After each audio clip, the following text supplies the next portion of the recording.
Hello, and welcome to Of the People. I am Robert Chernin with my lovely co-host, Erica Reddick. Say hello, Erica. Hello, Robert. How are you this fine day? I am fine. By the way, I did learn that the two words that when a woman says, I know we're going to start off with sexism, when they tell you fine, they're not, or whatever, right? So, I mean, those are the two words. If I've learned nothing in 30 years of being married, it's fine and whatever are neither. But we'll get into that. Agreed. But today, normally you can pretty much count on me to say what I think. That is one thing about me. I will not say fine unless I'm actually fine. And neither Ben nor I will believe you, but let's move on from that. So, folks, thanks for joining us. Want to let you know our podcast and radio show is up on Podbean. So wherever you download your podcast from, Podbean, Google, Amazon, Apple, iTunes, Spotify. We're on them all now. We're thrilled to be there. So don't forget to get us into your stream, or what's the correct terminology? Download? You want to like, share, subscribe on all the things, but also get the download and definitely give us a 5-star review, or else we'll come break your knees. Okay. And if you can't give us and if you can't give us a 5-star review, send us some comments and tell us why. Well, you're only 4.5, and here's why. In any event, Erica, where's the outrage? So again, I scanned the news, and before we go on, stay tuned. Segment 2, we're gonna cover in segment 2. What are we covering? China is in the news again, and oh my God, China, Joe Biden, right? Segment 2.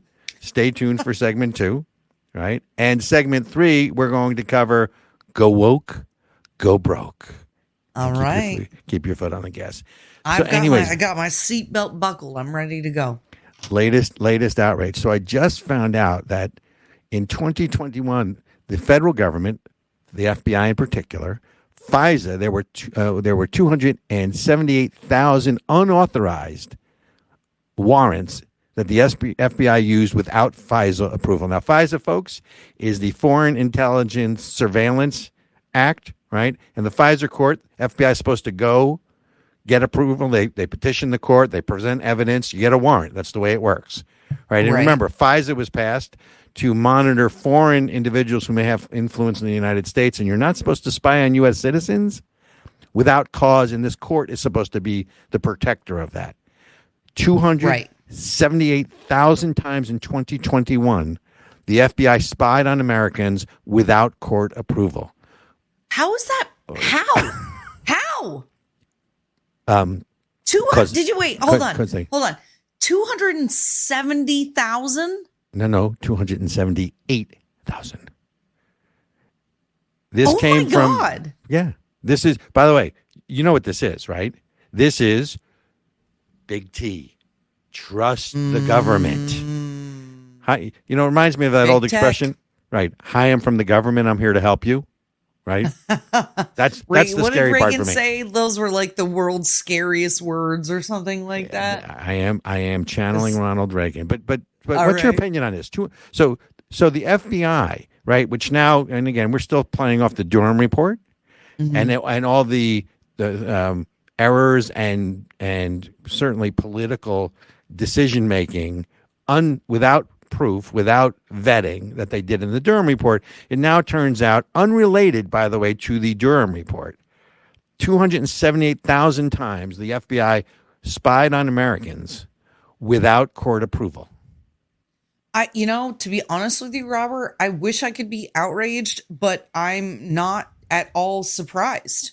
When I knew back in the Bush era that the Patriot Act was going to be a serious problem.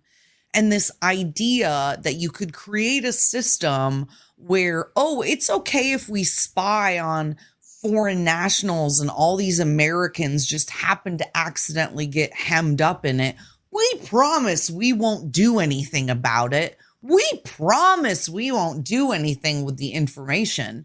Like, no, we as American citizens gave the United States government permission to spy on us, and they took it. And then they did illegal stuff. And then they ran with it. Of course. Now, I'll give you one other statistic and number, right? In 2021, there were 3.4 million applications to FISA.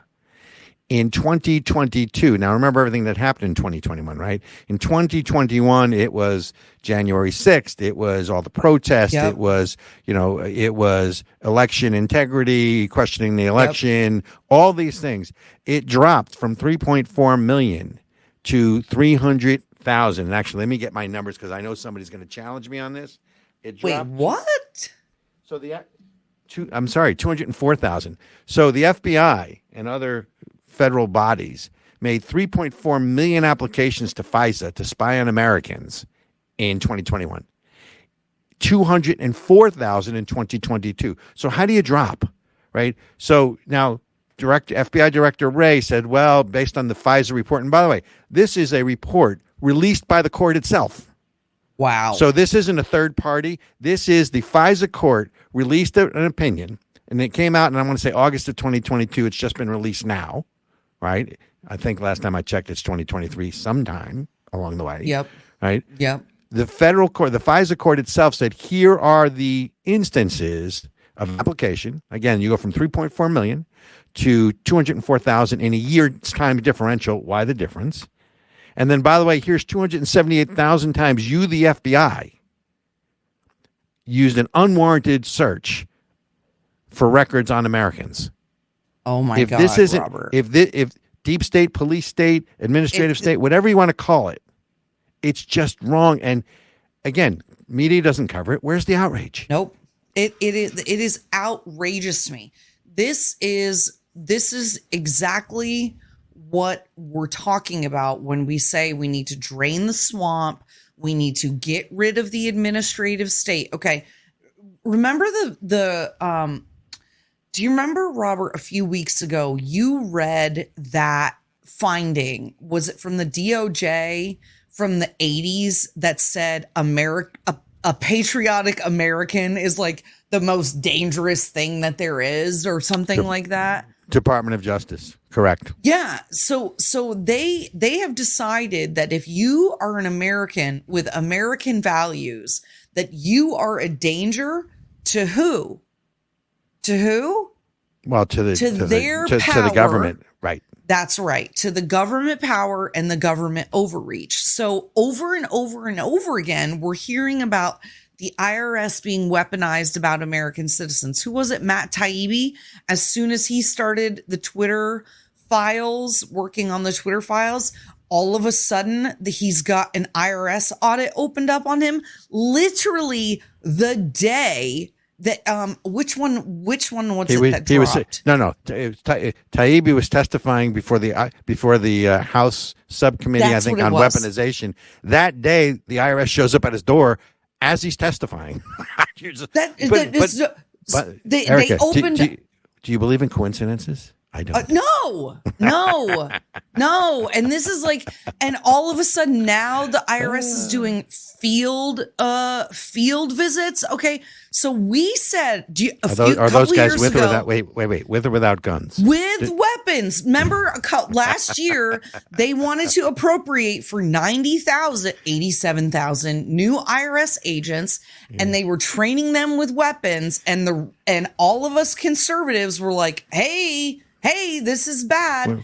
And now they're just showing up at your house. You know why they're training them with weapons, right? Because if it's the one thing the government wants to protect is its ability to maintain its flow of money, right? You talk about, drinking from the teat of power, right? The spigot of power. Well, that's right. Government runs on money, and they want to make sure that you're paying them the money that you owe them. I mean, I wish I lived in like the 1900s, like before income tax. Think about how nice that would be, right? Oh my gosh. Right. Robert, this is outrageous. Did Outrage. did we push your buttons today? I'm not fine anymore. I'm outraged. Where's the outrage? Well, folks, Erica is outraged. So let me. I'm outraged. So look it up yourself, folks. Don't believe me. Don't take my word for it. Look it up. Let's move on, though, because there's a couple other things under our WTO segment. And guess who's back in the news? My girlfriend. I have so many, right? Randy Weingarten. The Hoppin' Hobbit. Randy Weingarten. Turns out that there was the Freedom Foundation just uncovered, and again, I got to figure out all these words, that there is something called what is that called? It's called the union release time.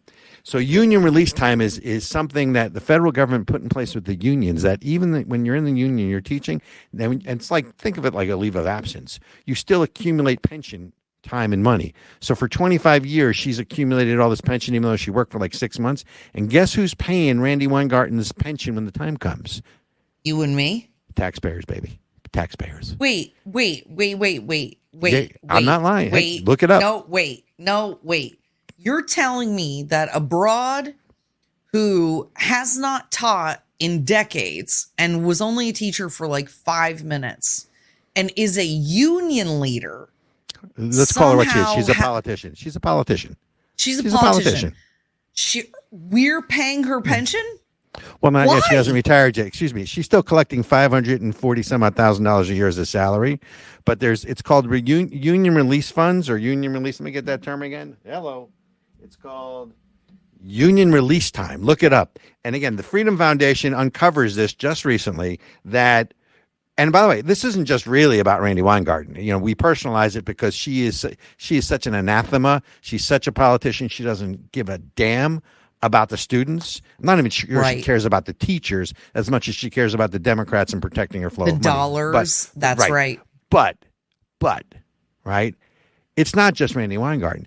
Any teacher who's part of the union, because this is that payback from the government to the unions, because what happens is the school board is still responsible, even if they're not picking up her salary, they're still responsible for her pension. And it's not just Randy Weingarten, it's any teacher that is out on union release time. And again, folks, let's be clear. We support the teachers, at least most of them, the ones that aren't teaching. If you're a good teacher who's not trying to, trans the children. Okay, cool. You mean mutilate the children? Yes. Mutilate. Correct. Mutilate. Right. Let's call it what it is instead of using euphemisms. Right. Thank you for correcting me, Robert. We're going to trans the children. We're going to trans them to what? By the way, did you use the word broad? Yeah. You know, if I did that, I'd be called a misogynist. By the way, am I not allowed to say that? Well, I don't. You are. I'm not. Right. I mean, I go back to the days. I go back to the days of Guys and Dolls and Damon Runyon. Right. You know, and Harry the.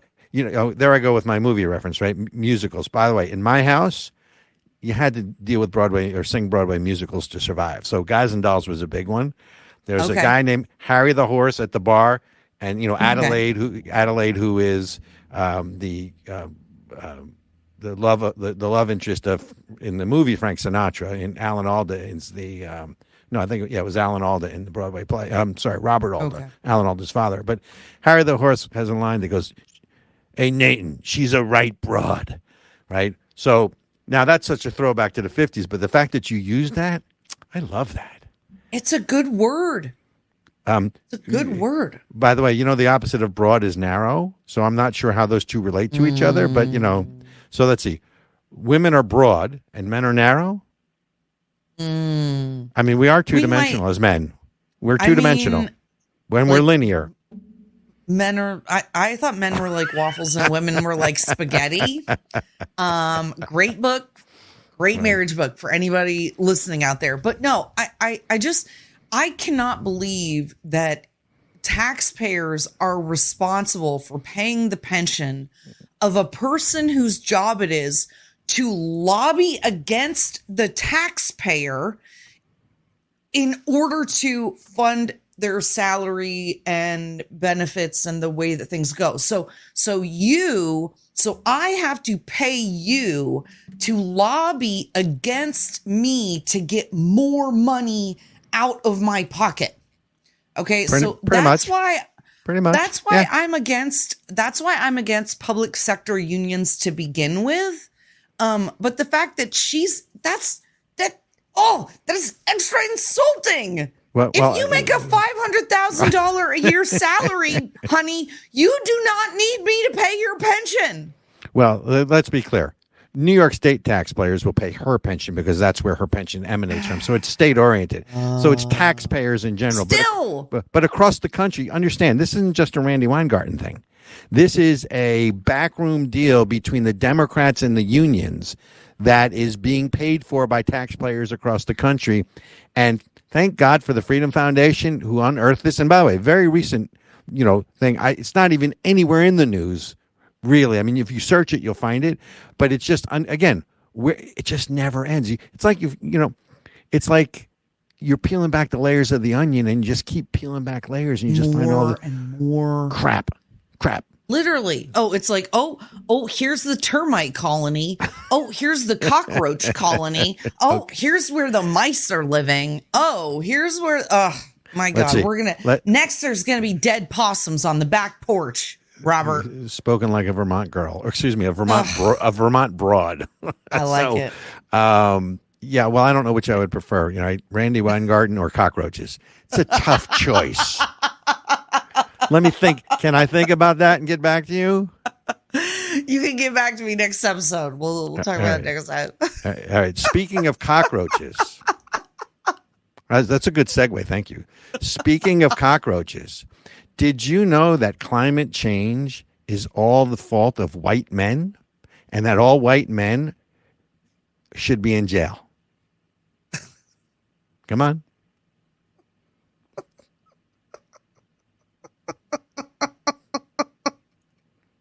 I left her speechless, folks. She's laughing, but what did you speechless. Do now?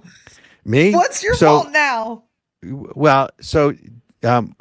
I have so many girlfriends. I can't call this one a girlfriend because she's, I think I lost interest in the 80s when she was wearing leotards. But so Jane Fonda was in Cannes Film Fest. So Hanoi Jane Fonda, right? Who now is older, wiser. Now she's wizened at 80 something. She needs a new cause to tear people down with. Got it.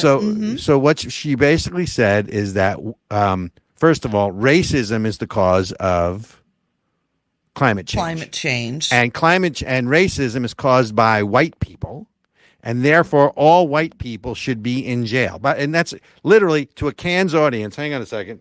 Let's get the line. Climate change is caused exclusively by white men, and they should all be in jail, arrested and in jail. Well, but I don't. Wait a minute. This is how though. By the way, she clearly has had daddy issues her whole life. She still hasn't gotten over them. So I guess she's taking it out on the white men, which by the way, just as an aside, the leading cause of climate, damage to the climate is China. I don't know about you, but I thought China wasn't filled with white guys. It might be filled with men. But it's not filled with white guys. No, remember, Robert, Asians are white now because they're successful. So if you're successful, that's what they say. That's them. Those people.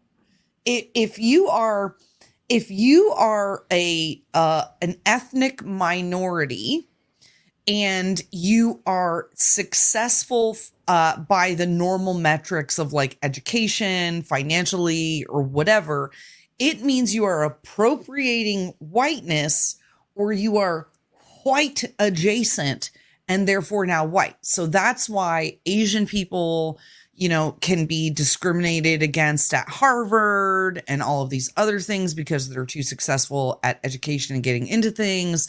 That's why Hispanic people in Florida who voted for Trump are white because they've bought into some lie or something like that. So anybody can be white now as long as you don't buy into the propaganda that you are a victim, etc., and so forth. All right, so I'm getting flagged by Sir Benjamin. We need to take a break. We're going to start next section. By the way, we're going to China next section. So this is a good segue. But I'm going to come back to this because I'm listening to you going, I don't get it. But folks,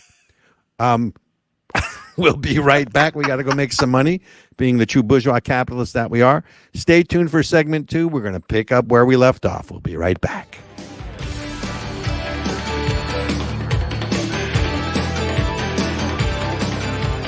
America came into being based on a shared belief and a common set of values. Unlike other nations that were bound together based on common ancestry, race, or caste, we came into being based on a simple and shared set of ideals. That the power of government is based on the consent of the governed. That life, the freedom to live life on our own terms in our own way, free from government interference, and liberty, our most precious value, and the pursuit of happiness, which means we are free to pursue that which we choose, with the knowledge and courage to know that nothing is guaranteed to us in this life. Those values, America was founded on these basic inalienable rights. Freedom to pray to God in our own way. Freedom to think and speak freely without fear of punishment or harm. And freedom to gather in our places of worship and in our local taverns. And freedom to defend ourselves, our families, our homes, and our neighbors as we see fit. The American Center for Education and Knowledge is dedicated to protecting American exceptionalism anywhere and everywhere it is threatened. ASIC is a 501c3 and depends on your tax-deductible donations. Please help us continue our fight. Hey everybody, Erica Reddick, the other half of the People. Come check me out over on Generally Irritable. That's where you'll find me on all the socials. I got Erica Reddick on Twitter. We're not just covering news and politics, but we also cover culture and how those things relate to one another. So come check it out. You can also go to generallyirritable.com and learn more about me and the show. Hello, and welcome back to Of the People. I'm Robert Chernin. And I'm Erica Reddick. And we are back. Erica, I got to jump in to where we left the last episode, the last segment of this. Yeah. I'm trying to understand. So you're basically telling me anyone who's successful now is white. I mean, I know that's not what you said. I'm paraphrasing. Right. Because I want to go back to this whole Jane Fonda thing. So let's hold the white thing for a second. So Jane Fonda says, she's at Cannes and she says here's what she ends up saying. And you just sit there and going, I mean, whatever she's smoking, I want some, right? It's good for all of us to realize there would be no climate crisis if there was no racism, and there would be no climate crisis if there was no patriarchy. And climate change is being caused exclusively by men, specifically white men, adding that those men must be arrested and jailed. I'm going like, I mean, you know, I know we call her Hanoi Jane, right? Because she was against the Vietnam War and all that other stuff. And, you know, she found herself in leotards in the 80s and teaching people how to work out. Of course, you know, I mean, plastic surgery, like 42 times doesn't hurt either when you're 80, whatever. But, you know, unlike, you know, we call her Hanoi, you know, Jane, but, you know, unlike true heroes like John McCain in the Hanoi Hilton for 5 years, I mean, maybe when real soldiers were in prison in the war, she was doing LSD or some sort of mushrooms or something, because I don't even know what the hell she's talking about. Explain this to me. What does this mean? I can't fathom. Excuse me, Robert. I can't even keep my drink in my mouth. It's so. I'm going. What is that? I don't know what that means. It's like only white people, only white men. What? Want things made in factories? Want to buy goods and services that create pollution when they're manufactured? Because I'm pretty sure she probably has an Android phone or an iPhone or something like that. And a private jet. And which, you know, uses fuel and is no. Like she has an electric private jet, didn't you know? Oh my God, yeah, that'll be the day. Like, so it's just what is so funny is Hitchens Razor says that which can be asserted without evidence can be dismissed without evidence. And no, we do not need a razor to tell us that. If you have no proof, By the way, if you have no Yeah, proof, that's what it's an opinion. And you know what they say about opinions? it's like everybody's got one. Just like There- they've got there's a little there's a what. lead, right. There's a little lead up to that, but then they say everybody's got one. But Yeah, so exactly. So, like, I wanna- what is her evidence? What is she attributing that to? What is like? Well, according to the article, she's done all this research and study, and she's now enlightened, and she realized that everything is connected. So, by the way, everything that's connected is the following. All right, here's everything that's connected. Let's see: sexism, racism, misogyny, homophobia, whatever, the war. If you really get into it and study and learn about it, which means that she's learned about it, and she's done the work. Subtle condescension there, but what do you think? It's still Jane here we're talking about. Yeah, so there'd be no she's climate better than crisis, you. and it's all connected. It's amazing. But look, I want to move on because you said something else because my comment was the largest polluter in the world is China, and China doesn't have white men. Now, I thought we were color coding, right? There are white men, black men, brown men, yellow men, red men, right? I don't know if I'm supposed to say anything. that's all racist. Is that all racist? Okay. It's all white and non-white now. Oh, is it? Oh, so we're bifurcating. Okay. I didn't know that. We're bifurcating. Okay. But last I knew, Asians were referred to, yellow, and white men or Caucasian or white, and this one's black. I mean, look, I don't agree with any of that anyway, because I think there's too many damn labels. But China is, without a question, the largest polluter in the world. So, and, they're not, let's call them non-white. So how does that fit into all of this? I think that because you said affirmative action and all that stuff. If they get in and they're successful, they're considered white. I mean, explain that to me. The idea is that there is this belief. Okay, so when you're looking at things like race Marxism, as an example, so James Lindsay is an excellent resource for this. He's got a great book out. He's got a lot of really great talks on this, but it's the idea that that they're really, in the end, it's not about color, it's about oppressed and oppressor, and that's really what the difference is. You either have the oppressed or you have the oppressor.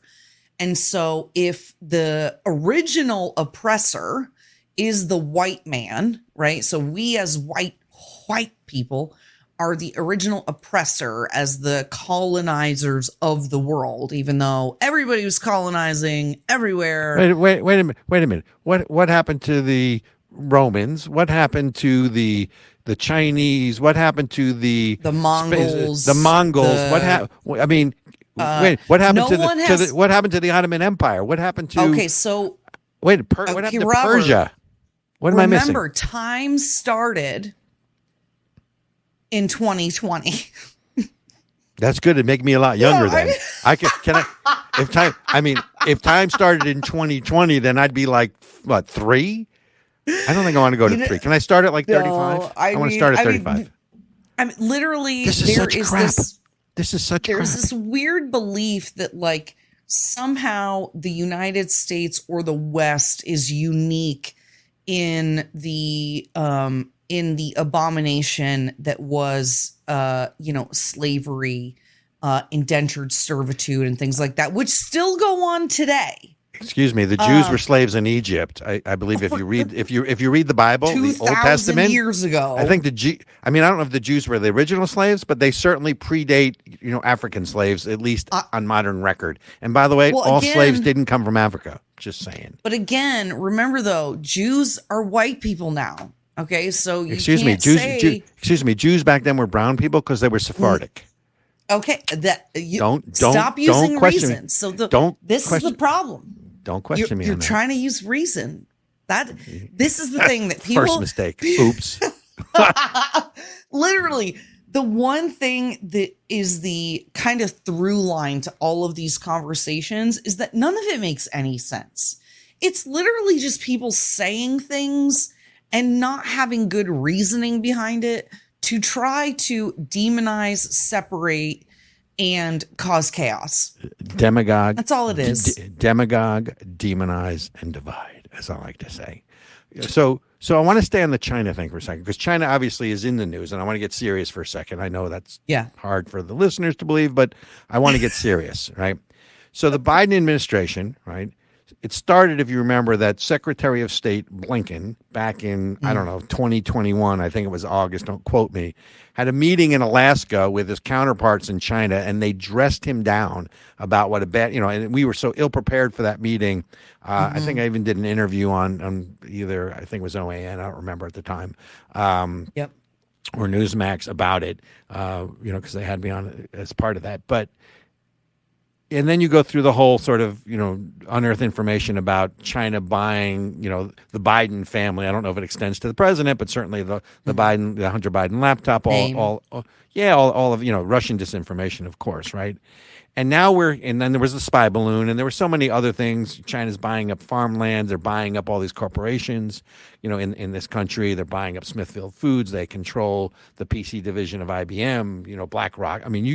It's everywhere. On and on and on. Right. And so now we find out there is an upcoming meeting next week in Singapore of, I think it's the Pan-Asian nations. I forget the meeting. It was a security conference. And we reached out for China and said we would like to have a sidebar meeting. Defense Minister, I think his name is Li, L-I, in China, and Secretary of Defense Austin reaches out, and we repeatedly try to get a meeting, and China basically said, yeah, no, we don't want to meet with you, and basically rebuffs U.S. overtures.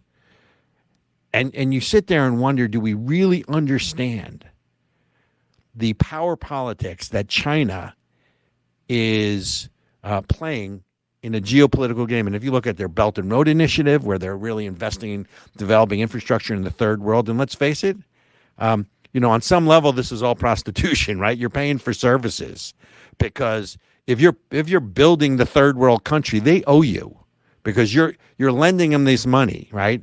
And China doesn't care; it's state control. They can keep printing. Well, more and that's money. America's been doing that for years. That's literally why people complain about us. So. Right. But it brings me back to, I don't think we're on the same playing field anymore with China. We don't understand the enemy.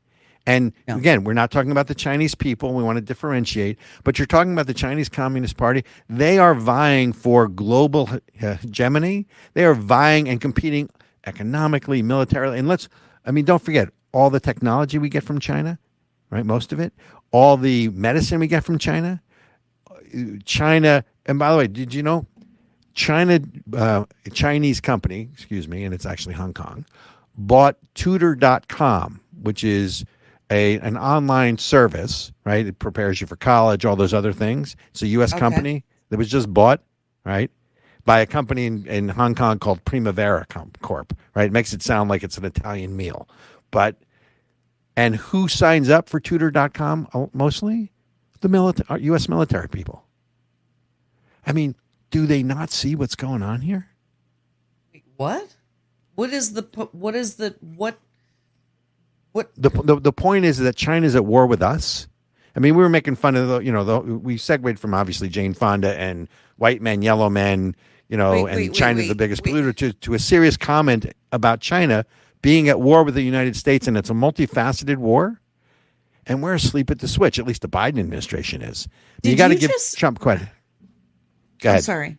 I'm sorry. I'm on a roll today. I am. I gotta back up because Are you holding your head? So Tutor.com is a website that the U.S. military uses for some kind of training purpose. Educational training you can look it up. It's there for anybody to see. They were bought by a Hong Kong company. Yeah.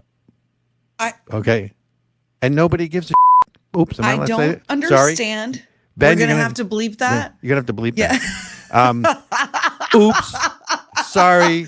Mark that in the editing notes. Sorry. It's one of those days and I'm on a roll. And Robert, I'm sorry. So basically now a Hong Kong company, a company owned in Hong Kong, right, now has the login credentials.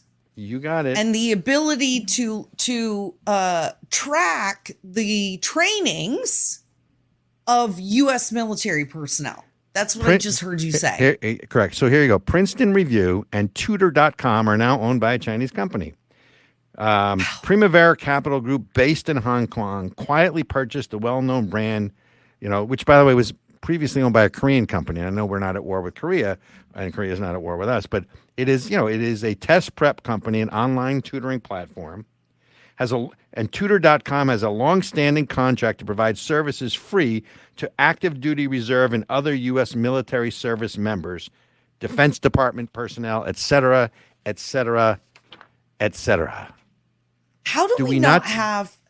Okay. I can't. All right.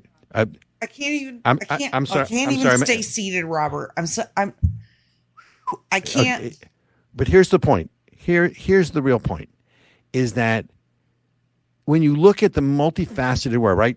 China funds the Confucius Institutes in this country, right? In 20 or 30 schools, right? China bought Smithfield Foods. They're the largest pork producer in the world. China's buying up land where it's allowed. China is we're finding that they're working spies. Chinese spies are working for legislators. Is that Congress people? Dianne Feinstein and Eric Swalwell, who did Bang Bang with Fang Fang. I got all that right. And so, how is it that we are allowing that? Look, I am a free market capitalist. Okay, I am a free market capitalist. However, when we start having conversations where it's obvious that our freedoms, our Constitution, and our country are at risk because we're selling it off piece by piece to the likes of the CCP. Well, I don't know that we are not selling it off, because I don't know that I got any money from this or you got any money from this. But they are buying influence both domestically and internationally to compete with America's position in the world. And I don't know if you remember, in one of our earliest episodes, I referenced a book that I have read that everyone needs to read. And I now happen to have the book with me. It is called, I don't know if you can see that. Thank you very much. It's called America Against America. Now, this was a Chinese professor, and his name is Wang Huning. In 1988, writes this book. It is an in-depth college analysis, and it's a political theory book, and he's analyzing America's culture and America's weaknesses. And one of the conclusions that he draws, and by the way, it's not necessarily Mein Kampf, but this is what they're using to fight America, because this analysis is spot on. Let me just read you one section of this, because this will go back to our prior guest, Dr. Bruce Abramson, last week. Yep. Spiritual crisis in America, right? And here's what they say. Today's university education no longer enables its subjects to grasp the traditional values that founded Western society. The development of the university in modern times is increasingly moving towards a kind of cultural relativism in America and spiritual openness. Implicit in this cultural relativism is the logic that there are no absolute values in the world and that everything is acceptable or unacceptable. Cultural relativism succeeded, new set of lips, ladies and gentlemen, succeeded in destroying the idea of Western centrism, but at the same time weakened the status of Western culture dominated by this spirit. University educations resulted in young people with no concept of the past and no view of the future. America against America, right? That was written in 88? 1988. It goes through the Bush years, goes through the Bush-Dukakis race, but this is what I'm talking about. No one does this research, right? And look, the problem is when you show up to a gunfight and you bring a knife, you're outmanned and you're outgunned. We as a country need to understand, and look, this is one thing that Donald Trump got right. He got a lot of things right, but he got this one right for sure. China is public enemy number one. And it doesn't mean you can ignore China. It doesn't mean that we can't do business with China. This is still realpolitik, capital R, small k. An enemy of my enemy is my friend, right? So they're at war with us. We're just not at war with them, and we don't understand the nature of the enemy. I say enemy. People would say opponent or the other country. We can deal with this. But anyway, I'm getting the high sign, Erica, from Lord Benjamin again. Yeah. That we're really blowing through these breaks. Oh my gosh. Well, it's so thick, and I love that we're diving in to some of these topics, because I really think the American people, we really need to make sure they understand just to what extent China is a threat. And so I'm grateful that we get to bring this to light.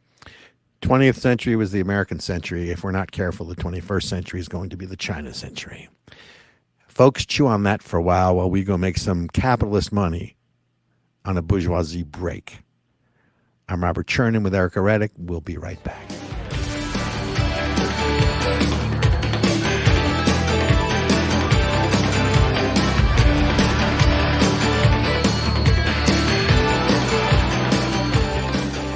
Hi, I'm Robert Chernin. And I'm Erica Reddick. And we are Of the People.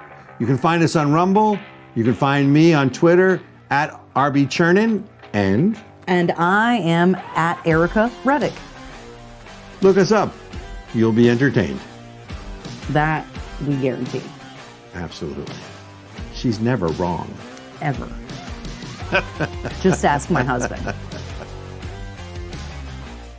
The politicians in Washington don't care about you. While they argue and bicker and do nothing, our country is falling apart. And our cherished freedoms, they're being stripped away, one right at a time. It's time to do something about it. The American Center for Education and Knowledge is fighting back to restore America. Join us in our fight to defend American exceptionalism and defend the Constitution.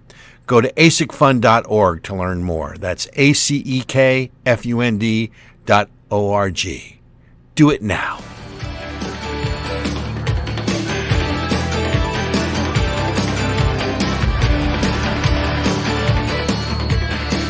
Hello, and welcome back to Of the People. I am Robert Chernin with my lovely co-host, Erica Reddick.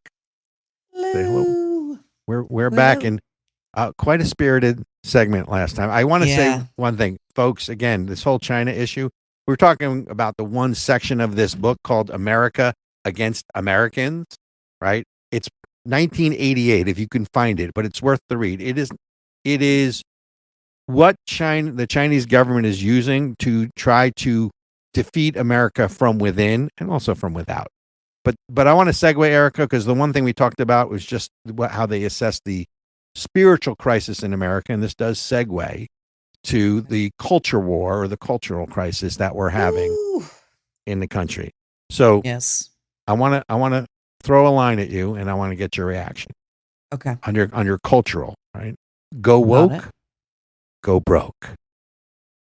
All the way broke, all the way redlined, out of business.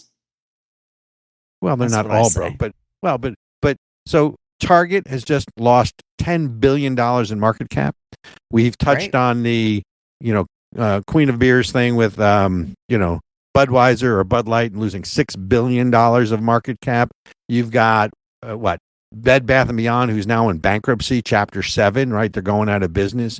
You have all of these now, and not all of them. There's several woke corporations that, seem to be doing okay, but more and more people are voting with their money in this whole culture war. And you go back even to Hollywood, which we were just talking about on break, right?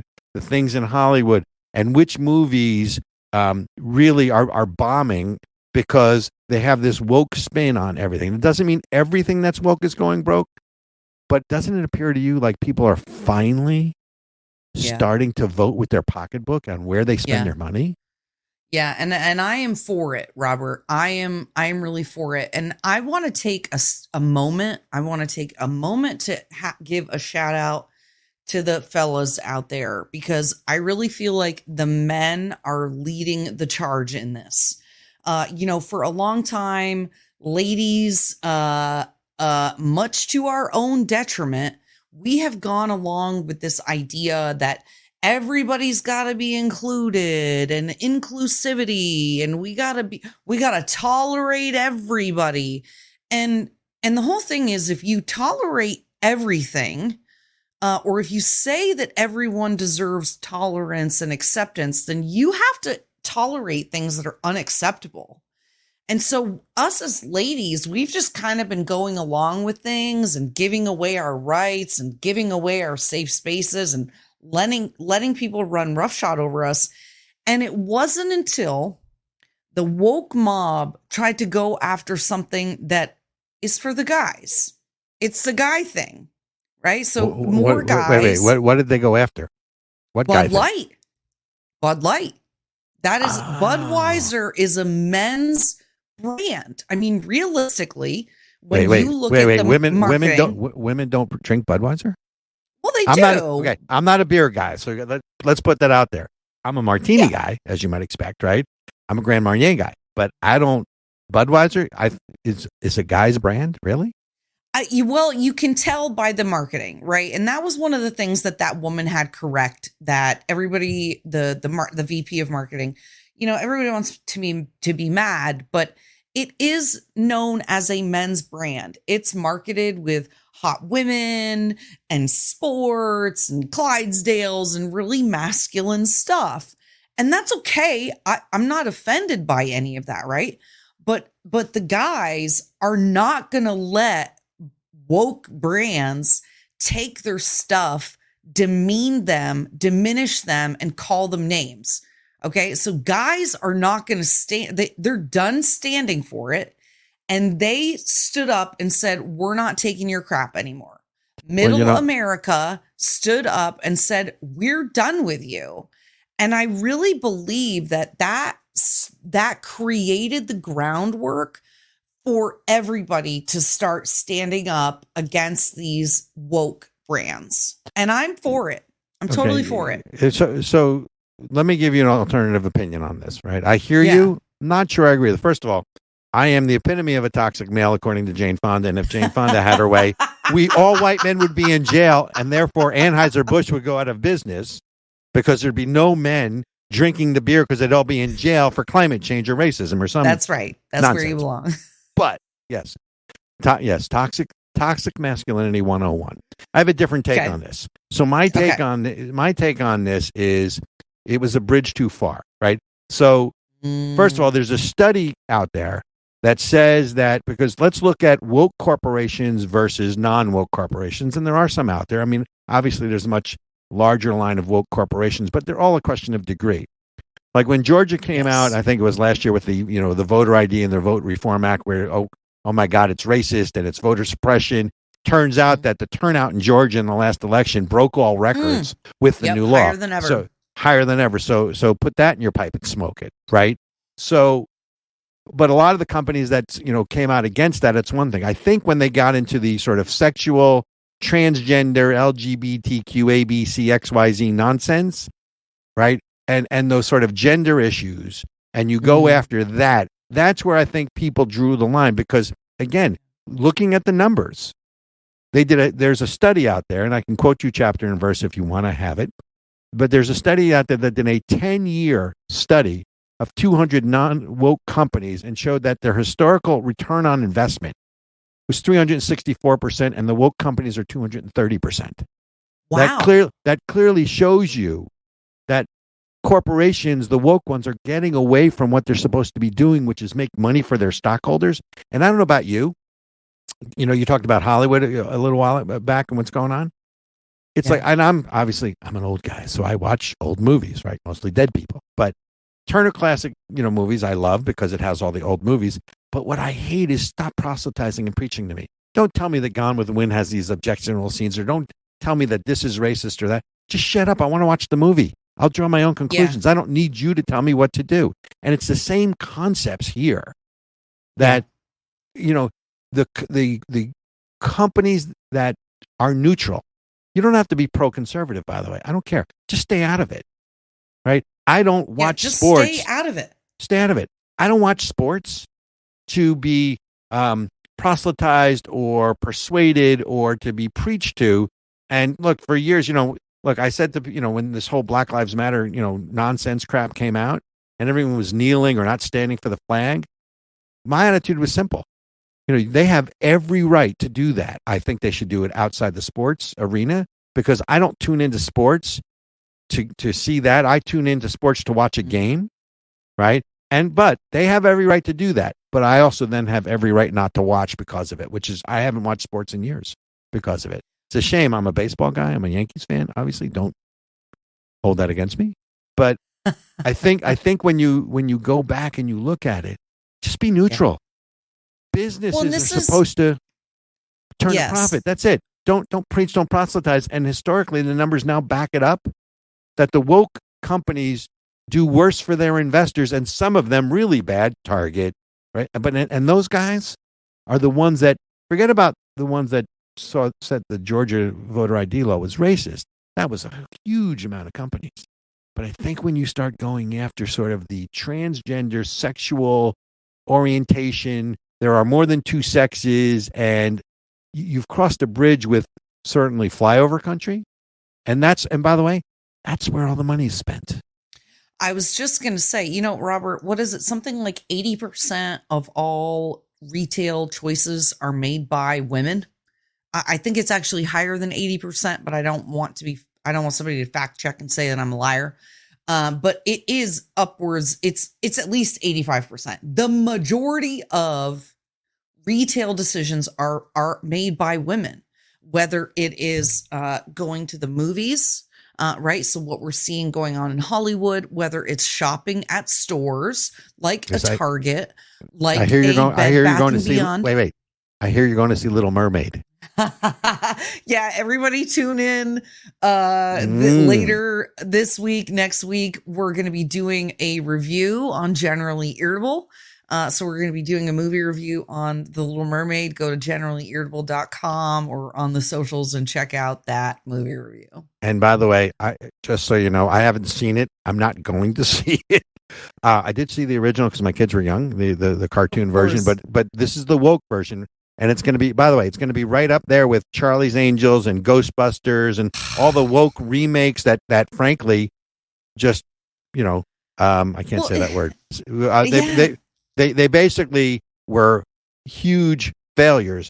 And of course, they were failures because the audience were either homophobic or racist, or couldn't be that the quality of the production stinks. And therefore, we're not going to watch it. We know good entertainment when we see it. So I want your opinion on that when you see it. But don't believe the hype, which is this is a hugely successful woke movie, because it's not. No. The numbers, the numbers are in the tank, meaning that they're skewing the numbers, and they're not giving you the full comparison of sort of what it did. It's going to make money. It's not going to make a lot of money. But so let me know. Let me know, and you're going to sing it for me, right? Under the sea. Okay. On second thought, can I take that back? Take it back. Take it all back. I think one of the things that's so disappointing really is if the actors would just shut up, if the producers would just shut their stupid faces trying to sound like, oh, we care and we're going to increase our ESG score and look at how inclusive we are and look at how we're helping to trans the kids and progress the gay agenda and all this stuff. If they would just shut up and let people go watch the movies and enjoy it, it would be great. But it's this insistence that we, again, the 3 Ds, right? Demonize, divide, and demagogue. Demagogue, right? Repeat after me. Demagogue. Demonize, divide. The 3 Ds. That's what I got in school. 3 Ds. We used to. Sorry. We used to be able to come together on cultural issues, and I think that's on culture. And I think that's what you spoke to when you were talking about the sports, right? Like, that's right. We could disagree on everything regarding politics, but then we could come together and watch a movie or a Broadway show or go see a sports game. And it didn't matter who you voted for. Right. You didn't have to talk about, what new social agenda you were supporting. Nobody was posting black squares and rainbows across the face, right? Everybody just went to be Americans in those cultural spaces. And that's where we could build the social cohesion that kept this country together, that building wait, of those American wait a minute. values. Wait a minute. That's not where we What? built the social cohesion. That's where we sustained it. We built the social cohesion in education, in educating our children In the institutions about the how do they work, civics, right? How does it work? What things are great about America? We don't teach in schools what things are great about America. We don't teach in schools what things are great about for American history. We don't teach in schools the great things that America has done in the world in the short time we've been on the public stage. What we teach in school now are all the things that make America bad and racist and original sin of slavery and all that crap that we're force feeding down the throats of our children. Yep. So when you say sports and music and entertainment, I agree with you, but that's not what drives it. That was augmenting the culture. It's the edge. And again, it's what we talked about last segment with China's analysis. By the way, I understood this country better and I appreciated this country more when I went to school abroad because I was able to see my country from a third-party perspective, and it helped me to appreciate what I had in America that I didn't understand growing up. And I got a little bit of civics growing up, but not a lot. So just case in point for you, I agree, Erica. But the culture, the movies and the entertainment is a manifestation of the culture. It doesn't drive the culture. It may exacerbate it. Well, and, to further your point, if we think about the changes in America over the last several decades, right? Right. We decided the cultural movement of the 70s decided that it was better for women to be economic producers than to be things like stay-at-home moms. So not only are we not inculcating values through the school system and through our institutions, right? Because church attendance has gone down. We've now precipitously. We have now removed religion. We've removed mothers from the home and said it's better for them to be economic drivers. And then what have we done? We've taken those children and we've put them in the schools where they can then be brainwashed. We put them we put them in government schools. Let's be clear. Correct. And so you see there's a correlation. If you look at the numbers between when we told women that their highest economic and highest spiritual value was in the workforce rather than being mothers, and the decline of the American, a decline of American exceptionalism. There is a correlation. I'm not going to go as far as to say causation, but I do think that it's worth exploring that more, that as we've broken up the traditional family, how much of that one decision that women should be economic drivers rather than mothers, just how much that one decision has changed America. I think it's worth exploring. First of all, I think that's a fascinating topic. Secondly, I've seen The Boss's Job. I don't want it. I can't do it. Okay. Just putting that out there. Okay. So, and by the way, the person that need, or people that need to do that study are women, because if toxic men do that study, nobody will listen. There's no legitimacy out of the gates here, but that's it. So I think, Erica, you should be the vanguard of that study, and we'll air it. And I think there's something to it. And, I don't know if it's, relational or causational. I have no idea. But anyways, I want to end where we started because we're getting a high sign from Lord Benjamin here, which is go woke, go broke. The studies are out there, folks, that woke corporations do not do as well because they take their eye off the business ball. So for all you out there, because there's now also a conservative credit card out there called Coin Me or something like that. But you're voting with your feet. Keep the pedal to the metal. Keep voting with your dollars. Keep voting with your feet, and we'll see how many go woke, go broke companies there really are. And let's see what happens when they don't get that ROI to their stockholders. Amen. Folks, the last thing I want to remind you of is we are now on Podbeam and Apple and Google. So wherever you subscribe to get your podcast, subscribe to Of the People, download it into your feed or your stream. And as Erica, as you said, rate us, give us 5 stars. And if you can't give us 5 stars, we're not going to break their legs, Erica. Right. But if you can't give us 5 stars, we'd like to know why. That's all. And you can contact me at robertc@asicfund.org. And Erica, where can they get you? They can find me at generallyirritable.com and generally irritable on all the socials. Sounds good. Folks, you've been listening to Of the People. I'm Robert Chernin. I'm Erica Reddick. And we'll see you next week.